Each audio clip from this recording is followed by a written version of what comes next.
চেতনায় বাংলাদেশ। আজ সাভার পৌরসভার ৩ নং ওয়ার্ডে বিএনপির অঙ্গ সংগঠনের উদ্যোগে গণসংযোগ ও পথসভায় বক্তব্য রাখেন মোহাম্মদ জাহাঙ্গীর আলম ধানের শীষের পক্ষে ভোট চান সাভার থেকে মোহাম্মদ বিল্লাল হোসেনের পাঠানো প্রতিবেদনে বিস্তারিত।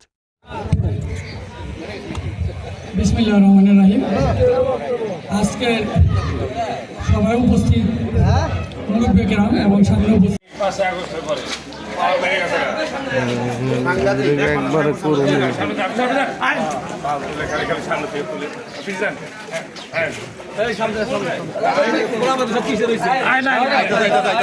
নির্বাচন বাংলাদেশের স্বাধীনতা, সার্বভৌমত্ব ও গণতন্ত্রের জন্য অত্যন্ত গুরুত্বপূর্ণ নির্বাচন।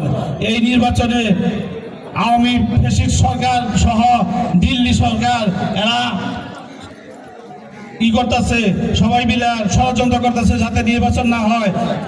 গত 2 দিন আগে শেখ হাসিনা বলছে যে এই নির্বাচন আমি মানি না।